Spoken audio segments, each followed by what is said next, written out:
Bonsoir, merci d'être fidèle à l'information sur nos antennes. Je suis ravi d'être avec vous.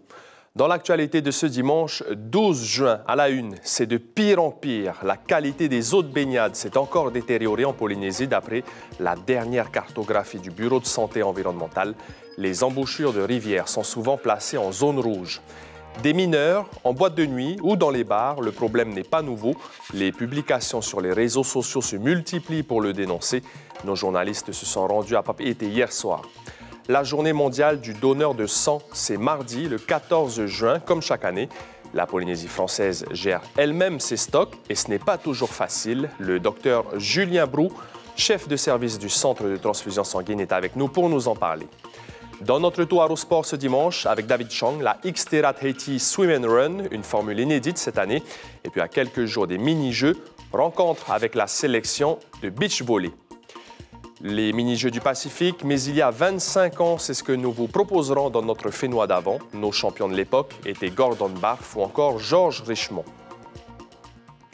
Merci d'être avec nous. La qualité des eaux de baignade de Tahiti, notamment, régresse encore et les zones rurales de l'île principale sont les plus concernées.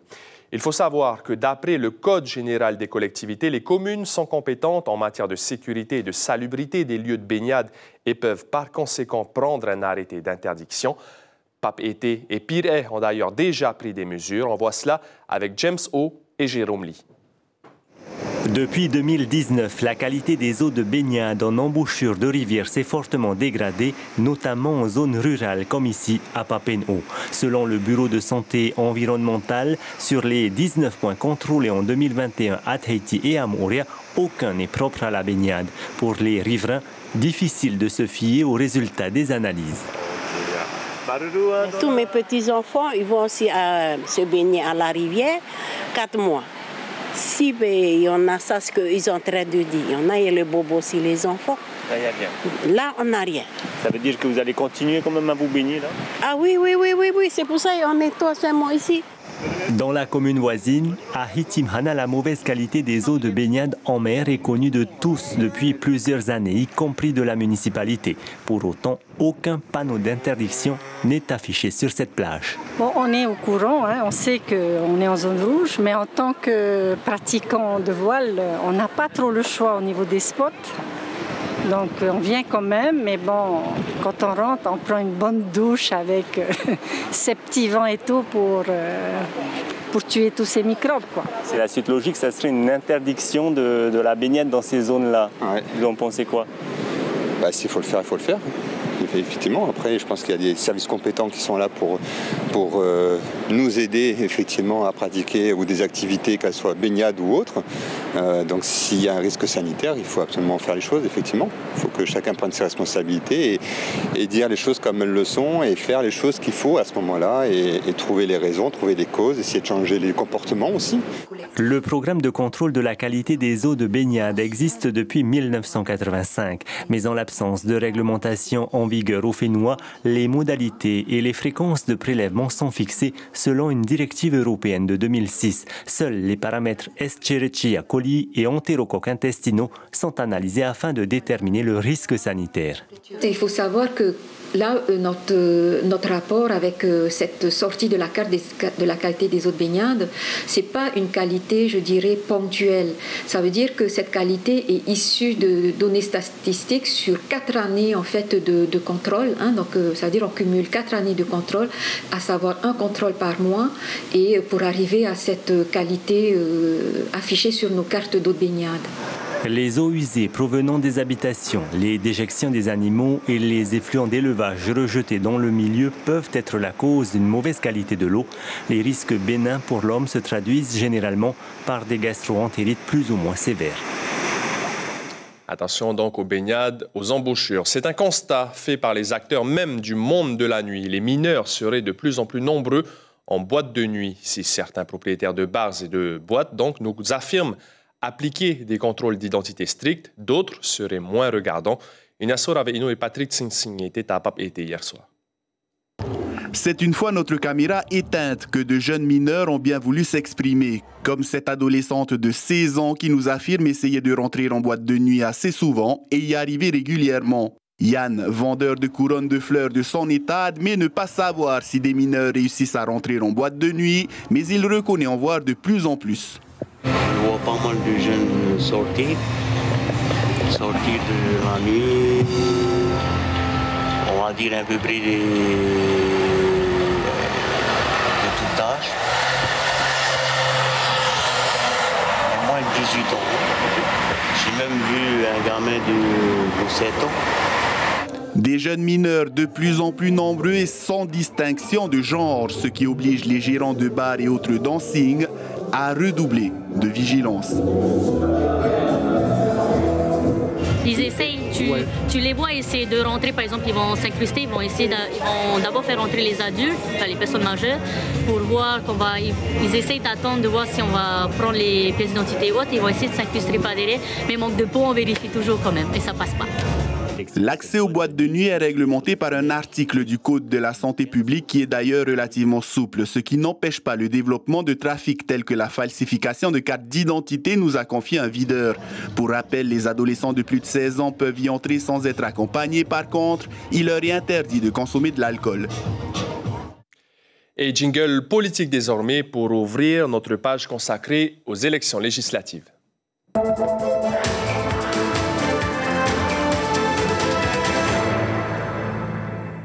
Sept semaines après l'élection présidentielle, les Français votaient ce dimanche pour les législatives. La tendance pour l'avenir de l'Assemblée nationale tend vers un duel entre Ensemble, la coalition pro-Macron, et la NUP, l'alliance de la gauche formée autour de Jean-Luc Mélenchon. Les votes ultramarins ont confirmé la défiance à l'égard du président de la République. Les précisions d'Antoine Defive, présent dimanche soir au QG de campagne de la coalition autour de la majorité. Nous avons besoin d'une majorité forte et engagée. C'est ce qu'a déclaré la Première ministre Elisabeth Borne ce dimanche soir au QG de campagne de la coalition Ensemble. Un QG sans militants, sans représentants, uniquement la presse et un discours devant les médias sans un mot non plus sur les Outre-mer. Et pourtant, au moment de la prise de parole d'Elisabeth Borne, seulement 7 députés affiliés officiellement à la majorité présidentielle sont en ballottage au second tour dans les Outre-mer, dont 5 dans le Pacifique, et Justine Bénin, la nouvelle secrétaire d'État chargée de la mer, candidate en Guadeloupe. Si la coalition autour d'Emmanuel Macron est donc au coude à coude au niveau des estimations nationales, ce n'est pas du tout le cas dans les territoires d'outre-mer. Un résultat globalement décevant, mais qui illustre bien la défiance des électeurs vis-à-vis de la majorité, une défiance déjà constatée il y a quelques semaines lors du scrutin présidentiel. Et faisons un point tout de suite sur le premier tour des législatives dans le Pacifique, mais aussi dans les Antilles. À noter un taux d'abstention record en Martinique, près de 85%. Les détails avec Gervais Nietzsche. En Nouvelle-Calédonie, 2 duels entre loyalistes et indépendantistes. Dans la première circonscription, pour la première fois, une candidate du FLNKS, Wali Wahetia, se qualifie pour le second tour. Elle sera opposée à Philippe Dunoyer, le député sortant. Dans la deuxième circonscription, le loyaliste Nicolas Mesdorf sera opposé à Gérard Régnier. Dimanche prochain au second tour, Michael Seo sera face à Etuato Mouliki Haemea à Wallis et Futuna. C'est le seul territoire ultramarin où l'on enregistre un fort taux de participation. Ailleurs, le premier tour des élections législatives a été marqué par une forte abstention. Le record revient sans doute à la Martinique. Près de 85% des électeurs inscrits ne sont pas allés voter. Et demain matin, en radio, à partir de 7h, Ibrahim Ahmedazi et Carlos Natoa recevront 2 invités café dans le cadre des législatives. Nicole Bouteau du Tapura Huiratira et Temat Eile Gaïk du Tavini Huiratira, tous les 2 candidats dans la première circonscription, samedi pour le second tour. Et puis, nous vous parlions il y a quelques jours du centre de transfusion sanguine qui a besoin de sang et donc de vos dons. Ils sont les bienvenus pour maintenir son stock. Le CTS a besoin d'une moyenne de 20 donneurs par jour, un stock qui, en plus de cela, doit être renouvelé tous les 40 jours. Pour en parler, nous recevons le docteur Julien Brou, chef de service du centre de transfusion sanguine. Bonsoir, merci d'être avec nous. Pourquoi ce stock a d'ailleurs besoin d'être renouvelé tous les 40 jours ? Tout simplement parce qu'il y a des besoins énormes. Les hôpitaux tournent à plein régime. Rayatea, les Marquises, Mouréa, l'hôpital, le navire amiral, les cliniques, etc. il y a des besoins de sanguin, des besoins en produits sanguins très très importants et de plus en plus importants depuis quelques années. Vous me confiez avant l'interview, donner son sang, c'est un geste altruiste qui peut sauver des vies. Plusieurs centaines de vies ont déjà été sauvées en Polynésie. Est-ce qu'il y a assez de donneurs de sang? Bien sûr, c'est mon travail, c'est notre boulot. Le CTS est au rendez-vous tous les jours. Nous contactons, nous sollicitons, nous téléphonons, nous passons des SMS à tout bout de champ et les donneurs, nos sympathiques donneurs de la Polynésie viennent suffisamment pour pouvoir approvisionner correctement tous nos stocks de sang. Il y a 25 000 donc, donneurs de sang. Est-ce qu'il y a besoin d'étoffer encore plus le vivier dans certains groupes sanguins? Je suis inquiet. C'est vrai que la population vieillit, la population a besoin de sang. Le CTS, il est ce qu'il est. Mais nous serons toujours au rendez-vous et personne ne mourra en Polynésie par manque de sang. Quelles sont les situations où la consommation de sang est importante? Des grosses pathologies, les accidentés de la route, l'oncologie qui prend une ampleur au sein de l'hôpital, les greffes rénales, toutes ces activités médicales sont grandes consommatrices de produits sanguins et il faut être au rendez-vous. Tout est centralisé donc au CTS. Est-ce que vous pouvez nous expliquer comment fonctionne ensuite l'export de ces poches de sang vers les hôpitaux périphériques? Donc le CTS, c'est le centre, c'est le service, c'est le réacteur de l'hôpital. Sans centre de transfusion, l'hôpital ne pourrait pas fonctionner. Donc le CTS assure le prélèvement, la qualification et la distribution. Le CTS assure également la délivrance de produits sanguins pour alimenter les 3 dépôts périphériques, celui des Marquises, de Raiatea et de Moorea. Il approvisionne également les cliniques et l'hôpital de Taravao. Est-ce que vous pouvez nous rappeler rapidement les conditions pour pouvoir donner son sang? Pour donner son sang, il faut d'abord être généreux, en bonne santé, avoir plus de 18 ans, moins de 70 ans, et également faire cette démarche altruiste et aimer son prochain. Et le 14 juin, journée mondiale du donneur de sang, quelque chose est prévu en particulier? Oui, on va essayer de faire au mieux, de recevoir, de sensibiliser, de bien recevoir nos donneurs, comme nous le faisons tous les jours, et puis faire en sorte que ce soit la fête, renouveler, sensibiliser. Il faut donner, car le 14 juin, c'est peut-être la journée mondiale du don, mais tous les jours, c'est la journée polynésienne du don du sang, et nous avons besoin de tous nos donneurs.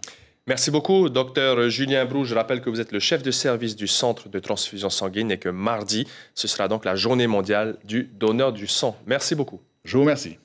Et comme chaque dimanche, place maintenant au Tuaru Sport.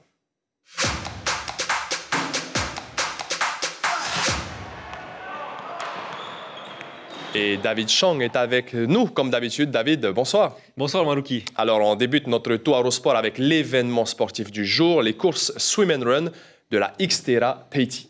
Oui, avec un départ de course sur le Arimiti Ferry 2.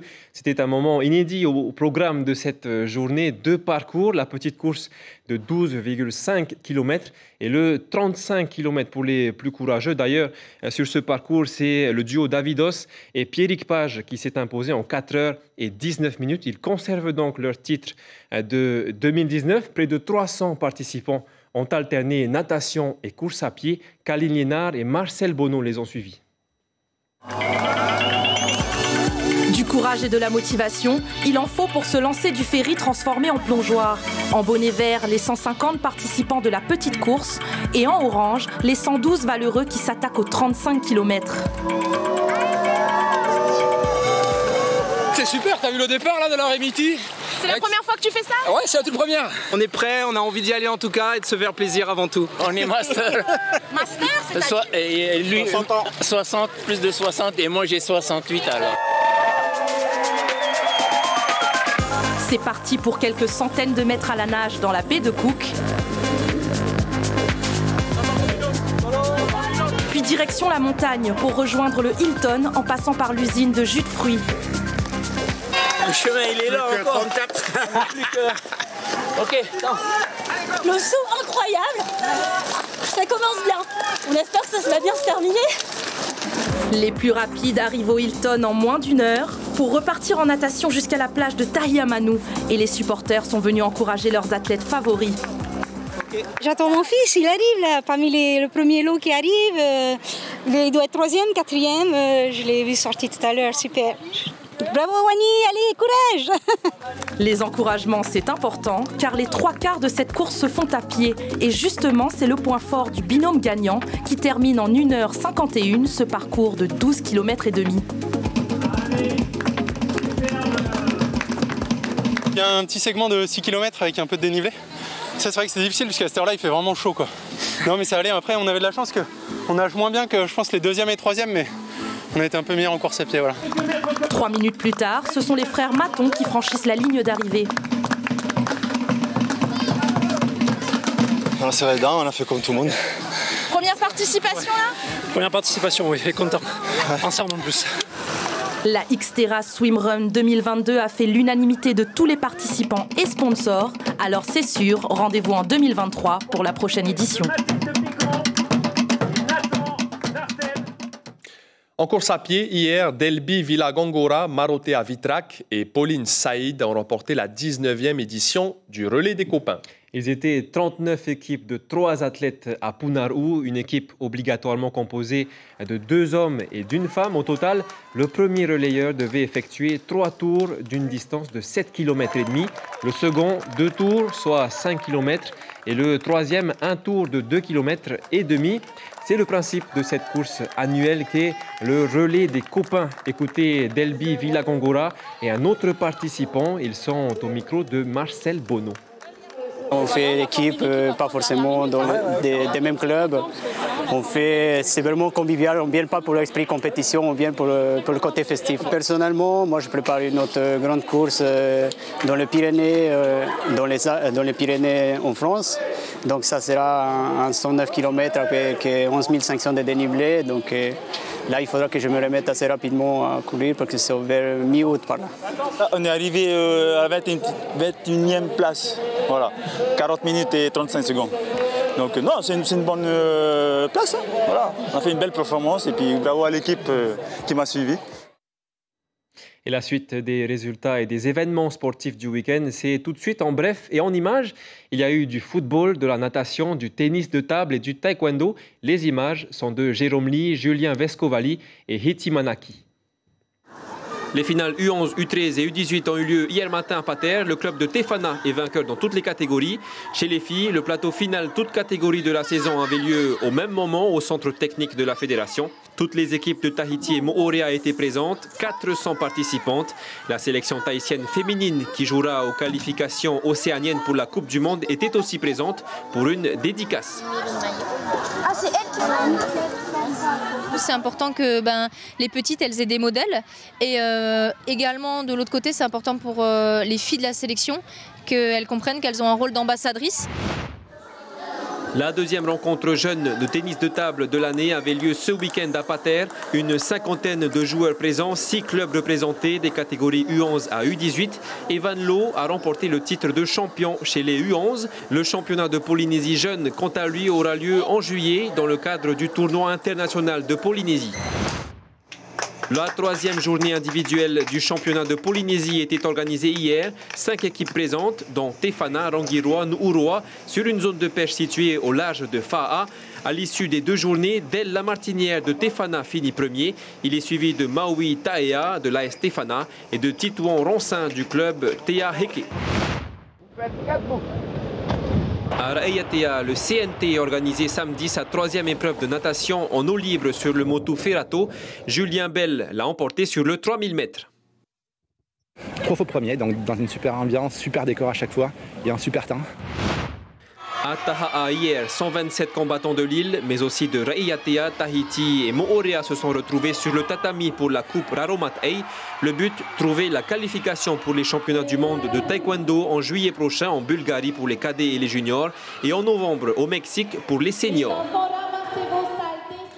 Le championnat de football de Hivaoa s'est achevé ce week-end et c'est l'AS Kaoha qui a été sacré, David. Derrière l'AS Domina et la team Tahuata et l'AS Nike Execo.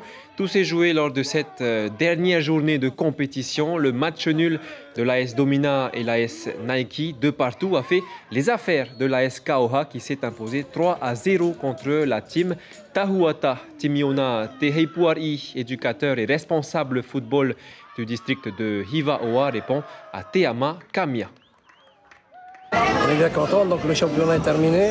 On reprend la saison logiquement en septembre, mais on aura attend plus de nouvelles pour savoir ce qui se passera exactement. Voilà.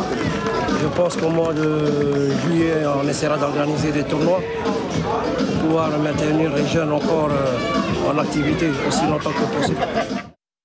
Pour les prochains mini-jeux du Pacifique à Saipan, aux îles Mariannes, il y aura 9 disciplines en compétition et Tahiti participera dans 8 d'entre elles. Oui, et parmi ces sports, il y aura le beach volley qui se joue par équipe de 2. Chiquita Teiva et Teiva Ribé sont allés à la rencontre de la sélection qui se prépare depuis quelques semaines déjà.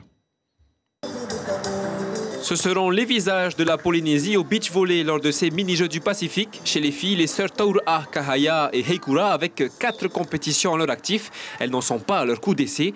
Kahaya évolue au niveau élite en métropole. Elles n'ont pas joué ensemble depuis près de 5 ans. Il a donc fallu se réajuster. Physiquement, en fait, ça va. D'où je viens, en fait, on fait beaucoup de physique et tout. Et en fait, c'est juste au niveau de la bulle en fait, du beach volley que j'ai du mal à... Je voyais en fait, j'ai perdu mes repères. La sélection masculine est composée de Reihau Mare et de Jérémy Paraoué. Eux aussi ont l'expérience de la compétition. Ils en ont au moins 2 à leur actif. Mais comme pour le duo féminin, c'est l'esprit d'équipe qui fait défaut. J'ai eu l'habitude, mais après c'est le changement de coéquipier. Comme c'est la première fois, on a déjà joué ensemble au beach volley, mais pour une grande compétition comme ça, c'est la première fois. Donc du coup, je ne le connais pas assez bien. Et voilà, j'ai confiance en mon partenaire. Informés au dernier moment, ces joueurs n'ont commencé les entraînements qu'il y a 1 mois. Dino Taura'a, père des 2 joueuses et entraîneur de la sélection, a donc dû mettre en place un programme court et efficace. Une préparation qui s'est concentrée sur l'aspect mental, physique et technique du jeu.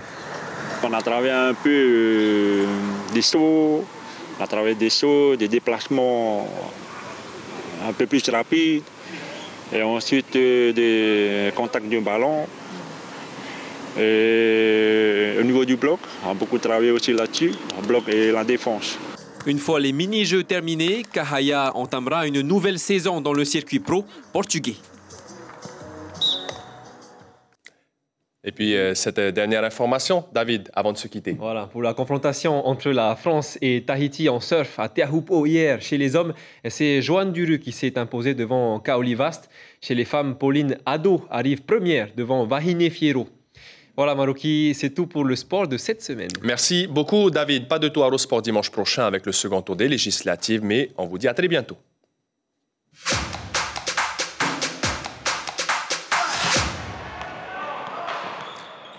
Programme hippique très riche cet après-midi à l'hippodrome de Pirée. L'événement était organisé en collaboration avec le ministère de la Culture et les jockeys devaient se vêtir d'un paréo. Cela a donné un petit côté folklorique aux différentes courses. On voit cela avec Mélissa Chong et Nicolas Suir. Vêtue de son paréo et de sa bombe, Juliette est prête pour sa course de 800 mètres. Qui de mieux que Heiva, sa jument, pour l'accompagner? Ça fait 5 ans que je fais des courses paréo avec Heiva et voilà, c'est notre petit duo. Comme chaque année, dans cette course équestre traditionnelle, les cavaliers montent à cru et en paréo, de quoi se remémorer les festivités du Heiva des années 60. Il n'y a pas de sel et le cheval il a plein de sueur. On a quand même mis des sécurités qu'on s'appelle le casque, le gilet, plus avec la couronne par-dessus le casque. C'est parti pour cette course. Les 4 athlètes s'engagent dans la course et pour admirer cette compétition unique en son genre, le public est venu nombreux. Les parieurs, eux, n'ont pas hésité à sortir le porte-monnaie. Je viens de parier 3 fois 500 francs. Sur 3 chevaux différents en fait. Je ne connaissais pas du tout la formule, donc voilà, j'ai essayé un petit peu, je me suis lancé. Dans le temps, on faisait ça, ouais. Qu'est-ce que tu en penses de cette course? C'est assez dangereux quand même. Le jockey ou la jockette a intérêt à bien se tenir quand même, hein, parce que ça glisse. Hein. Keali Crawford arrive 4e, mais pas de quoi décourager le jockey qui s'entraîne depuis 2 mois avec sa jument, Océanie. Compliqué de courir avec d'autres chevaux. Elle a l'habitude d'être assez calme et seule. Donc ce qui m'a loupé de peu, c'est le virage. car il y avait juste un cheval juste derrière, elle a eu peur, elle a pris peur. Juliette Touvron est la grande gagnante et marque un score de 53 secondes. Franchement, une course géniale. On a vécu un super duo avec ma concurrente Inano, donc au top. Elle a envie de câlin là, et d'une bonne douche. Une journée ensoleillée ponctuée de plusieurs courses hippiques, de quoi combler le public. Rendez-vous en décembre pour la prochaine course en paréo. Et encore un dernier cheval. Du côté de l'atoll de Hau, au Tuamotu, il fallait se lever très tôt hier pour profiter du marché du terroir organisé sur la place Tokere. Plusieurs exposants ont vendu du Ma'ap Omutu, du Varo, des langoustes, du poisson, du Tayoro Ma'wa, du Karaputo ou encore du Pahua Tahari. Tout cela a été mijoté au Ahim-A et la totalité des plats a été vendue avant 8 heures. Étant donné le succès, l'opération devrait être régulièrement renouvelée. Écoutez ces quelques réactions au micro de Mathieu Alou. Nous avons des stands avec du poisson frais du lagon, du poisson du lage, des langoustes, mais aussi des produits typiques de chez nous, c'est-à-dire du carapou, le no. Nous avons aussi du pain fait par les mamas, du furifuri. Donc tout ça à base des produits de chez nous. Je propose du Pahua Takari, du carapou et du kaku. Le concert Amuimai, c'était hier soir au stade Boris Leontiev à Aroué. Teiva LC, parrain de l'événement, était sur scène aux côtés de plusieurs artistes tels que Rod Dennis, Silvio Cicero, le groupe Itsnave et bien d'autres. Il s'agissait d'un événement gratuit pour se retrouver et partager un moment convivial. Mais une levée de fonds a aussi été mise en place à travers une tombola dont les profits iront à l'organisation Kiwani International. Teiva Ribé a interrogé quelques personnes du public, l'artiste Silvio Cicero et Madame le maire de Aroué, Teura Iriti. Ouais, c'est assez sympa, ça n'arrive pas souvent. Et comment t'as entendu parler de ça? À la radio, on a entendu à la radio et après on est venu se promener. Et puis voilà, on s'est arrêté 5 minutes. T'es venu avec toute la famille? La famille, on est venu promener le chien en fait et après on a vu le concert, on s'est arrêté. Et avec ma femme, on a décidé de venir comme on habite juste en face. On trouve que c'est une initiative intéressante pour la population. Ça donne envie de venir avec les enfants, tout ça, et puis passer un bon moment. J'avais dit à mon fils qu'il allait voir un spectacle. Et ouais, non, c'est une super soirée, c'est toujours un plaisir de jouer pour la bonne cause. Et donc voilà, j'attends mon tour pour chanter. Et voilà, je suis avec ma petite famille et on passe un bon moment. On a besoin de sortir, on a besoin de voir nos chanteurs locaux, c'est ce qui est magnifique. Je viens de voir passer Teiva Elsi, voilà, bien d'autres chanteurs encore qui sont passés. Voilà, merci beaucoup à eux et surtout voilà, que ces soirées se répètent pour que la population puisse en bénéficier. D'autant plus que c'est une soirée gratuite pour tous.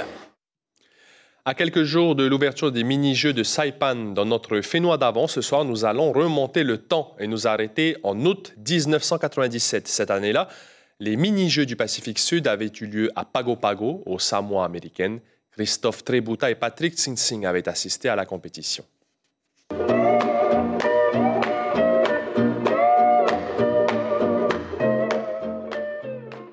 Le facteur principal dans ce genre de compétition, c'est l'organisation. Malheureusement pour les athlètes, elle y fait défaut. Pratiquement toutes les installations ont été terminées à quelques heures seulement de la cérémonie d'ouverture, excepté le plan d'eau, le terrain de basket et le golf. À noter que l'organisation a tout fait pour que nos athlètes gardent leur pugnacité et leur hargne tout au long de leur séjour, du fait de la vétusté de l'hébergement. Passons au sport maintenant. La première médaille d'or a été remportée par Gordon Barf au lancer de disque, qui dès le premier lancer a mis tout le monde d'accord en lançant le disque à 48,88 m. La deuxième médaille d'or, c'est en voile qu'Isabelle Barbeau l'a remportée assez facilement. En basket, Tahiti a battu Fidji 61-48 et va rencontrer Guam en demi-finale. Les filles sont aussi en demi-finale et elles vont jouer les Fidji. En boxe catégorie 57 kg, Patrice Gobret est en finale face à Lynch Ipera de Papouasie-Nouvelle-Guinée. Catégorie 48 kg, Stéphane Oufa rencontrera demain Alona Toyolo des Samoa occidentales.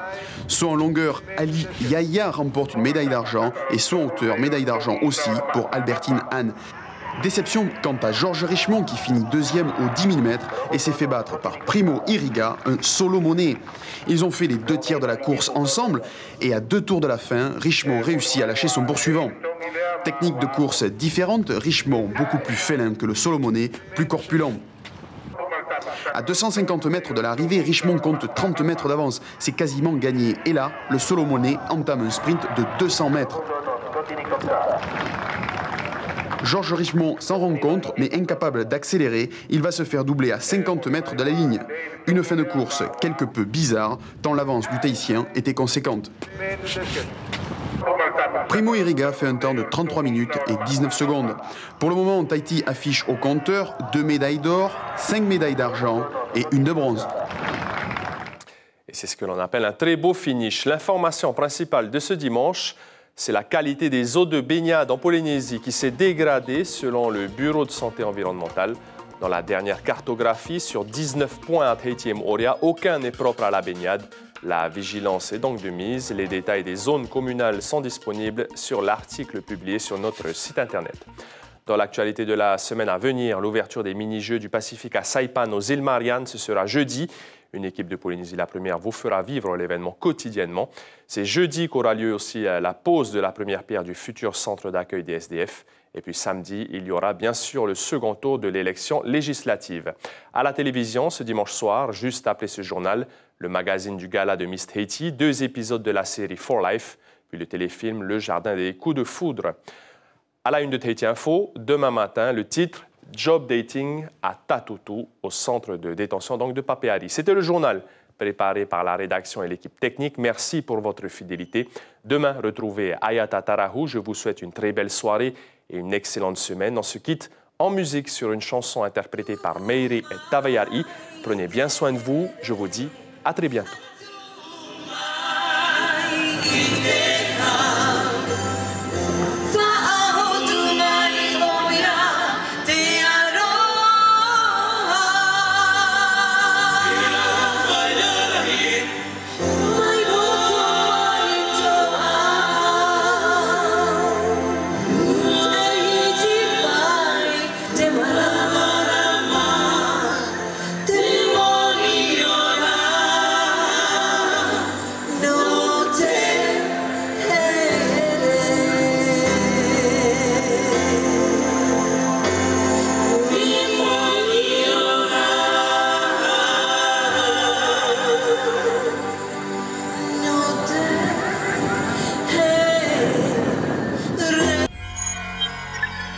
Retrouvez ce programme en replay sur notre site internet.